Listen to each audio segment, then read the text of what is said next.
What's going on? This is the Broke Genius, and welcome to the life of a broke genius. Welcome to my channel.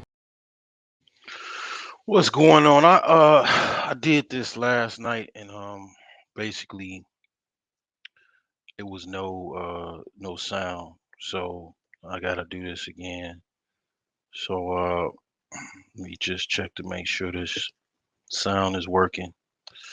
Uh I saw Soul Shader was at on my channel yesterday. Hold on. Yeah, it's working. So yeah, so I was just gonna say congratulations to your upcoming enlistment. I wish you very much success.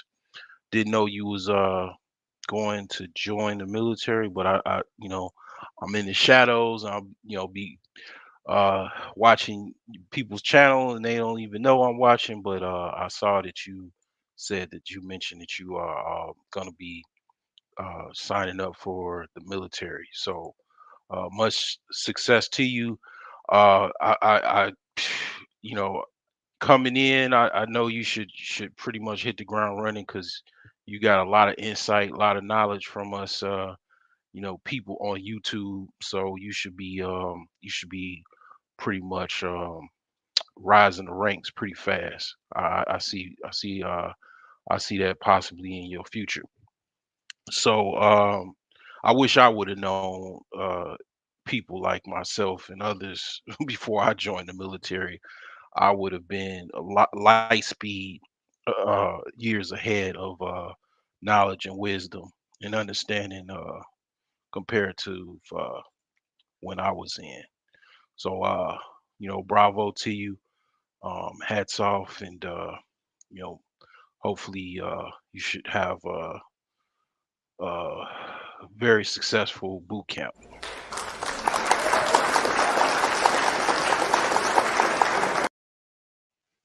So I was just talking about some things last night, and it's the same thing today.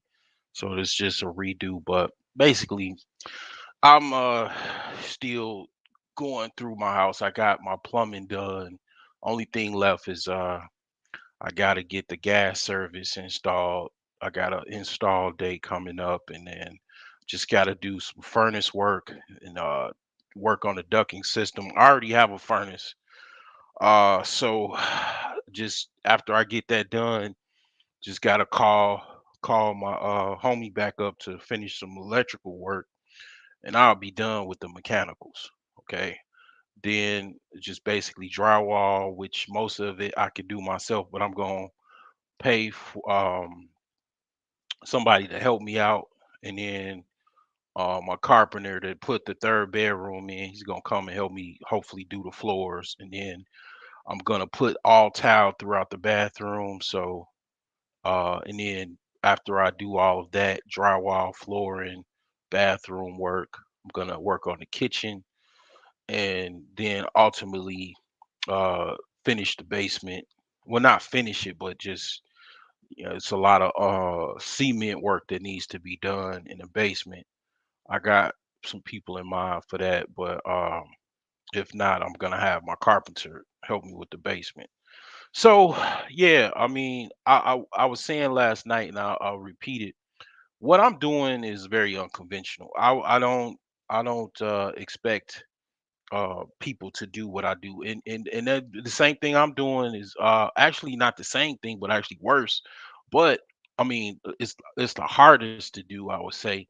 Uh, my electrician, my homie, he bought his house $50,000 cash, and he paid for it, and then he had to also fix it up. I mean, that's harder, obviously, but he had the money to pay for a house that some lady was was basically going to a nursery home because she got old. She couldn't really take care of herself in the house and stuff. So he got a good deal on that right before the housing market basically, went up. So what I told him is what I would tell everyone. I mean, basically, what I'm saying now is that most people are not going to pay for a house cash. Most people that you talk to 10 people, nine out of those 10 people will say they have a mortgage. I mean, paying for a house and then also fixing it up, it's just not what people are gonna do. I mean, it's very few people that have the testicular fortitude as not as well as the cash to put up to purchase a house and then fix it up. So I remind myself that when in times that like right now I'm going through a lot of stuff roughing it out in my house, what I'm doing is basically going against the system. Most of the people they get a house and they pay a mortgage and they gotta have homeowners insurance and all these others, insurances, and they're paying all of that, right? That's what most people do. So trying to do it like going against the system is very, very difficult because it's a lot easier if you, like I say, I call it rich people's money. If you could just tap into that rich people's money and then just get a loan from the bank or credit union or whatever, get you a house, it's a lot easier, but actually harder in the long run because as I've stated, is the videos are still up on my channel. You have basically you're gonna pay almost three times the amount of the house that you initially purchased. So if you got $150,000 house, you're gonna pay 400,000 dollars over a 30-year mortgage for that same house. So you might think that, oh, okay, I'm getting this house, I got a mortgage, life is sweet, but you're paying for somebody to basically get rich by getting paying this house over time over 30-year rate to almost three times what that house is worth, or what you pay for it. Let's just say what you pay for it.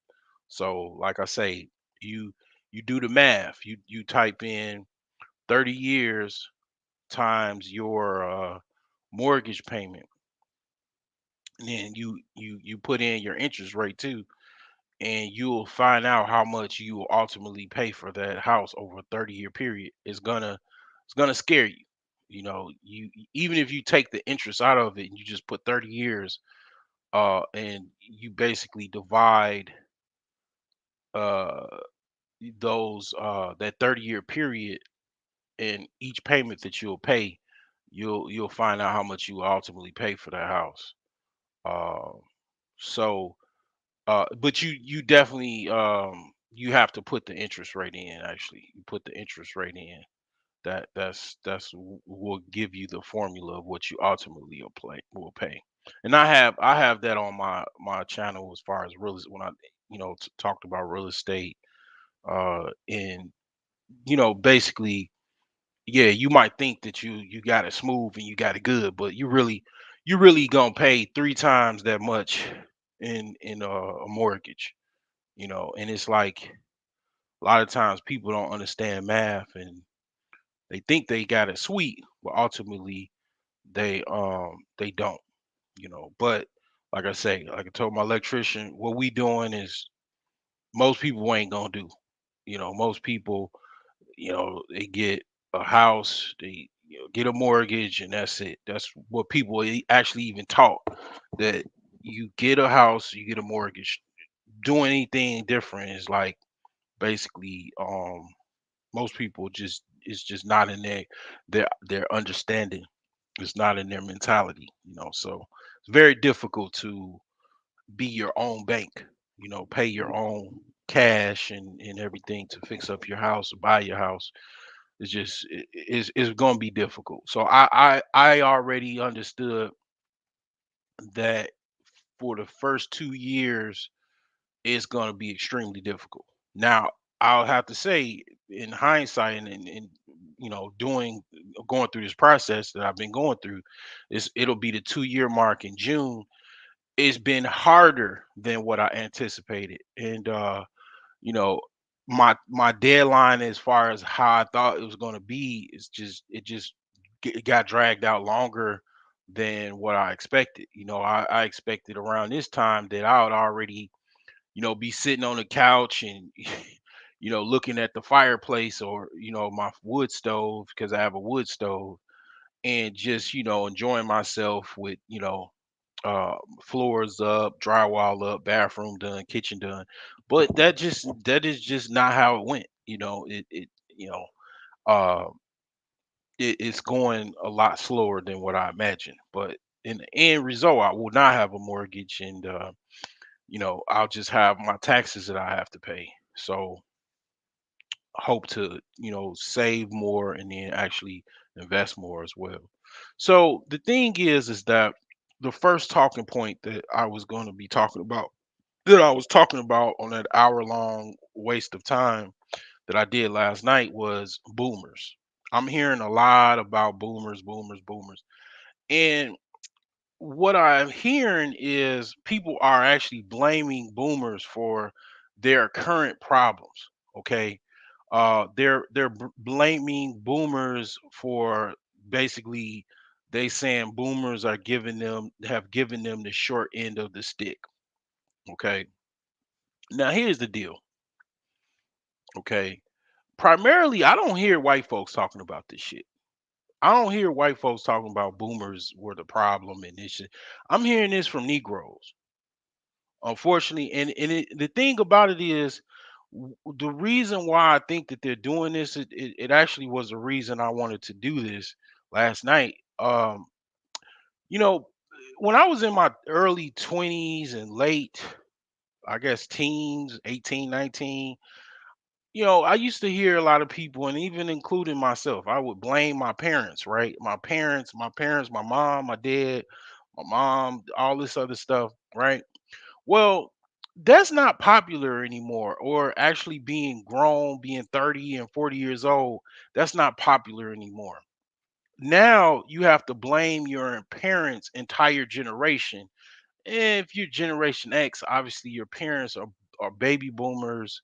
The millennials, if they're younger, their parents might be Gen Xers, but and obviously Z's, their parents are most likely Gen Xers, So the thing is that a lot of this camp, the people in this camp are 40-year-olds, 50-year-olds, even 30-year-olds are complaining about boomers giving them the short end of the stick. And here's the deal. Let me remind you, for those that are blaming boomers, right? Here's the deal.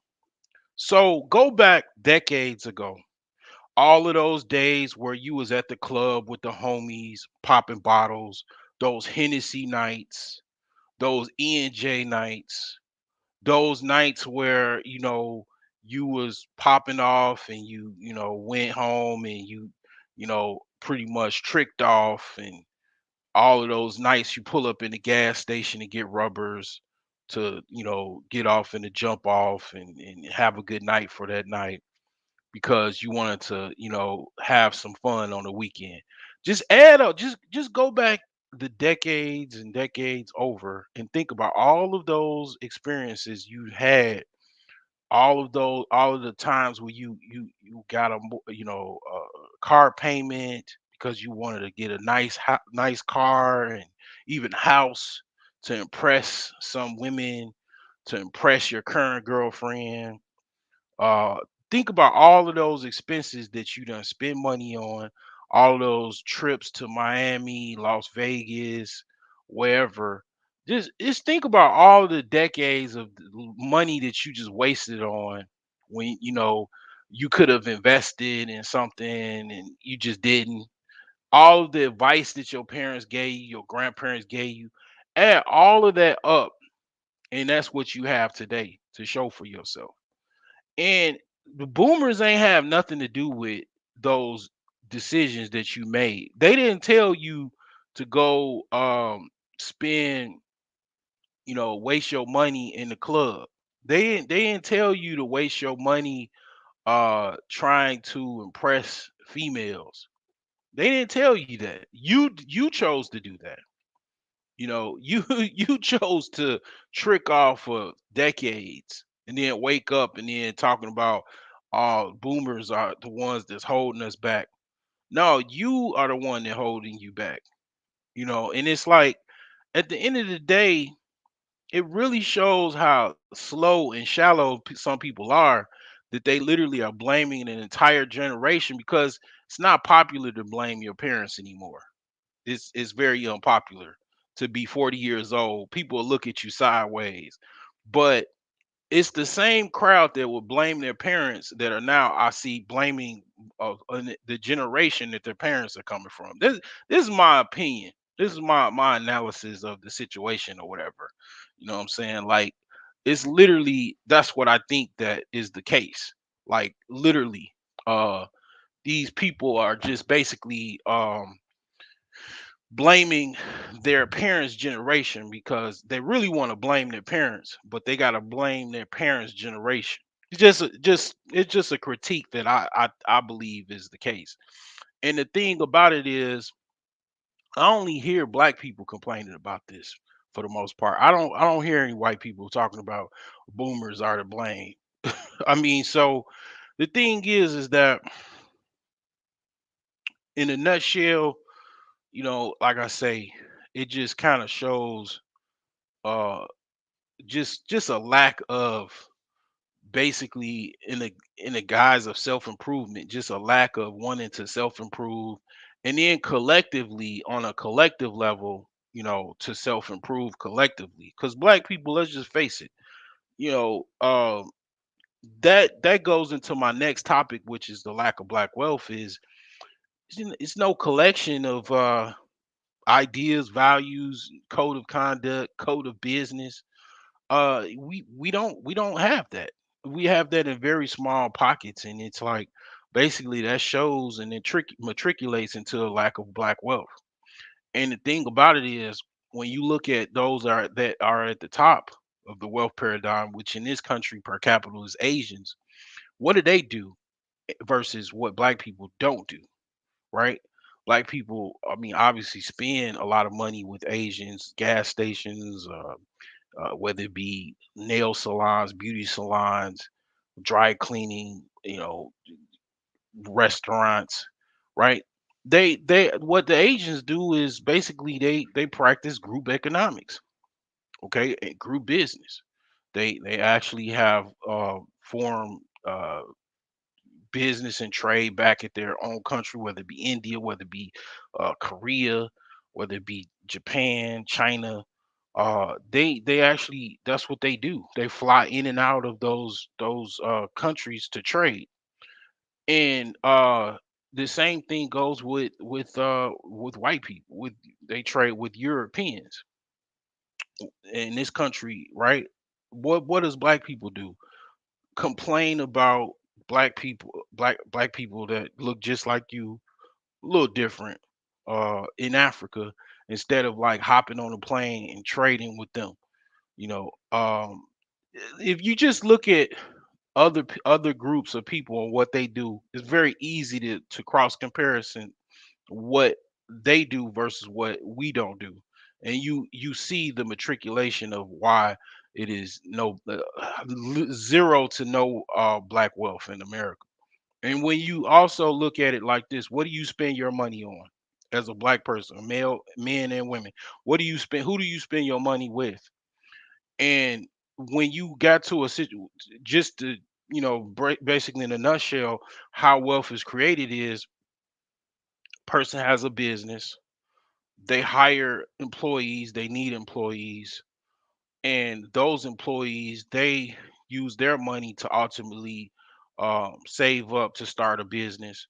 Well, if you're not funding or supporting those businesses, they can't hire anyone. They can't look at it like a cycle. Like, they can't process that cycle into wealth creation, because you don't support your own black businesses. You don't They can't hire. So then, that's why you drive around, and you see poverty, you see blight, you see a lack of black wealth, you see everybody broke, busted, and disgusted, because they're not practicing group economics. It's very, very simple. It's no boomers to blame. I mean, yeah, I'm definitely for reparations. I definitely believe that reparations is something that is needed for black people that have, basically endured slavery in America. I mean, obviously. But at the end of the day, let's say that was came today, you got a reparations check. What are you gonna ultimately do is the same behavior that you've been doing, which would be basically spending out, not keeping the money in, and then pretty much you back at the same place, at the same drawing board. So it's like basically that all of that leads to a lack of black wealth and all of the problems that come with it: crime, violence, all of the basically the cousin of poverty is crime. Okay. And pretty much there you have it. It's all of these things I've been talking about ad nauseum, but it's like basically I don't know. I feel compelled to talk about it because, it's people that are actually blaming boomers because of all of these problems. Like it's just very convenient to blame a generation above you for the reasons why there's a lack of black wealth, and why your bank account has less zeros in it and commas in it than others. And it just doesn't make any sense. Okay. And lastly, when it comes to what I was talking about, as far as I want to just talk about briefly reform Straggs. Why do I want to talk about this? Well, it's just a thought. The thing about it is there's very few women that, when it comes to them being subprime women is what I call them. It's very few women that actually will reform themselves. Like when I think of an example of a reform strag, I think of Eve, the rapper, from the late '90s, early 2000s. She pretty much, I would say, would be a reform strag. Someone that was just pretty kind of grimy, and now she's kind of a lot more of a high quality type of woman. Now, yeah, you can blame, you could kind of promote her rich husband, to that invested obviously in her and everything. You could pretty much uh give him the accolades for that. But I mean, obviously she was able to be molded and reform. If you got women that are not able to be molded and reformed, then I mean it wouldn't work. So the thing about it is, I would say out of 10 women that are, subprime women, which most women are subprime women, most women are strags. It's more strags than they are prime women. And out of those like 10 women that are subprime women, I would say only 2 out of 10 will actually take steps to reform themselves, such as acknowledging fault, working on problems, working on issues, working them out, trying to better themselves, actually trying to be a woman, not be a dude. I mean, I don't know what happened, but it's like, well, I do know what happened, but it's like a lot of women, I think, primarily because one of the reasons is the fathers just are not able to be in the household. And here's the deal. I know the reason. Here's the typical response for the lack of fathers in the household. They don't want to be in the household. As a man that experienced this, personally, they want men. Most men want to be in those households. The women make it so toxic and chaotic that they're not able to be in the household and not being under a jail cell, or constantly bickering, fighting, arguing, and whatnot. So the women, they pretty much, in most cases, I would say I would say 60 to 70% of the cases, the women drive the man out of the household. Okay. Uh, and the thing about it is, a lot of times, you grew up and you get the narrative from women, and young guys don't even understand. They think, oh, the guy just left the household. No, he was driven away from the household because of some argumentative, loudmouth, uh, basically masculine, driven energy female. Okay. And the thing about it is, yeah, I mean, for some reason, those things uh calculated into more women that are more masculine driven. You got the female that she was on.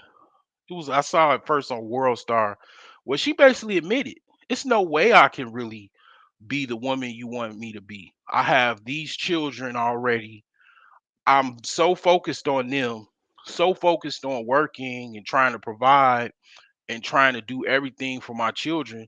I'm not able to even be a woman like you want me to be. I can't be that feminine woman that uh basically caters to you and do everything that I need to make you have this serene, uh tranquil, feminine woman, because I'm uptight. I have a lot of anxiety because I have to constantly deal with my children and the chaos that they bring to me on a daily basis, and I have to cook for them and keep after them and also work. She basically admitted that, yeah, it's not really possible for me to really give you that person that you want me to actually be. And only thing I really can provide is basically body to you. you know and that's the real deal. And the thing is that that's really what you have now. You have women that just basically are stuck in this cosmic loop where they're just these pants wearing. You even have some women that have a deeper voice than some men, a lot of masculine energy, and it's just their own survival mode. And yeah, for it's very difficult, if not almost impossible, for them women to actually reform themselves, because a lot of times they don't want to admit that they even have a problem. Women, believe it or not, will form their own reality to conform to whatever, like, flaws and bullshit that they actually live with on a day-to-day basis, even if they're friends. I mean, this is something I've seen personally. Even if their friends tell them that they should change and self-improve. Honey, you should go to the gym with me. Let's go take some walks. Let's go on a diet.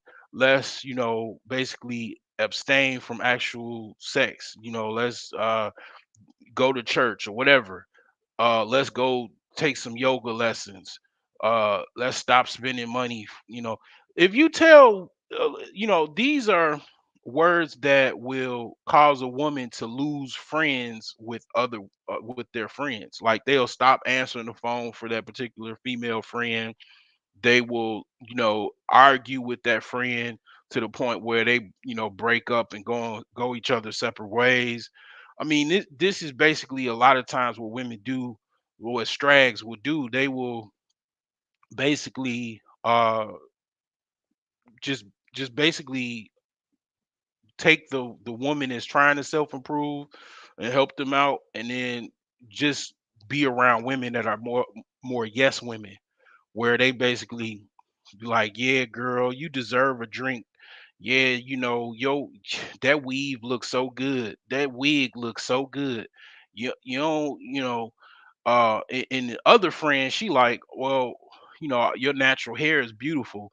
I went natural. Look at me. And then, she like, nah, I can't do that, girl. But the thing about it is, she likes to hang and talk to these other chicks to be like, ooh, your wig looks so good. Your weave is, where you get that weave, girl?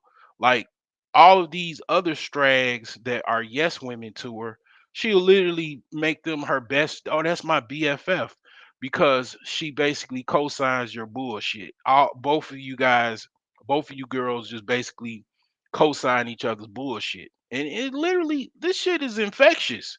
I mean, you can have people that you can have a woman that has a degree.